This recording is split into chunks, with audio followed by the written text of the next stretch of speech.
എല്ലാവർക്കും നമസ്കാരം. മനസ്സുരുകി വിളിച്ചാൽ വിളി കേൾക്കുന്ന ശക്തി സ്വരൂപിണിയാണ് വാരാഹിയമ്മ. എത്ര വലിയ സങ്കടത്തിലൂടെയാണ് നമ്മൾ കടന്നു പോകുന്നതെങ്കിലും അമ്മയെ മനസ്സുരുകി വിളിച്ചാൽ അമ്മ ഒരിക്കലും ആരെയും കൈവിടാറില്ല.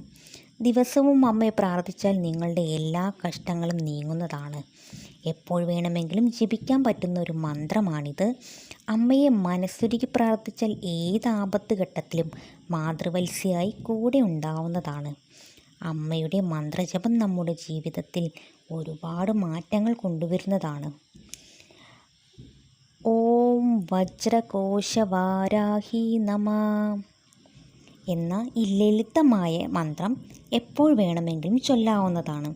വളരെ വേഗത്തിൽ നമ്മുടെ എല്ലാ സങ്കടങ്ങളും ഇല്ലാതാക്കാൻ കഴിയുന്ന ഒരു മന്ത്രമാണിത്. ഈ മന്ത്രം ജപിക്കുവാൻ ഇതിനായി ഒരു സമയം കണ്ടെത്തേണ്ട ആവശ്യമില്ല. വീട്ടുജോലി ചെയ്യുമ്പോഴോ യാത്രക്കിടയിലോ ഈ മന്ത്രജപം നടത്താവുന്നതാണ്.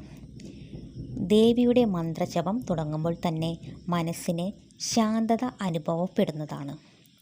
കഷ്ടതകൾ അകന്ന് ദുരിതങ്ങൾ മാറി സമാധാനപരമായ ഒരു ജീവിതമുണ്ടാവും. വെള്ളിയാഴ്ച ദിവസം മന്ത്രം ജപിച്ചു തുടങ്ങുന്നത് നല്ലതാണ്. 5, 3, 7, 9, 11, 21, 31, 108, 1008 എന്നിങ്ങനെ ഒറ്റ സംഖ്യകളിൽ മന്ത്രജപം നടത്താവുന്നതാണ്. രാവിലെയോ രാത്രിയോ ഈ മന്ത്രം ജപിച്ചു തുടങ്ങാം. 21 ദിവസം തുടർച്ചയായി ചൊല്ലുക. ഏതൊരു പ്രവൃത്തി ചെയ്യുന്നതിന് മുൻപും ഈ വജ്രകോശ മന്ത്രം ജപിച്ച ശേഷം തുടങ്ങുകയാണെങ്കിൽ ചെയ്യുന്ന കാര്യം ഭംഗിയായി നടക്കുന്നതാണ്. വിശ്വസിച്ച് പ്രാർത്ഥിച്ചാൽ ഐശ്വര്യവും ധനവും കഷ്ടങ്ങളിൽ നിന്ന് മോചനവും ഉണ്ടാവുന്നതാണ്. അമ്മയിൽ എല്ലാ പ്രയാസങ്ങളും അർപ്പിച്ചുകൊണ്ട് പ്രാർത്ഥിച്ചാൽ അമ്മ ഒരിക്കലും ആരെയും കൈവിടാറില്ല. ഓം വജ്രകോശവാരാഹി നമഃ.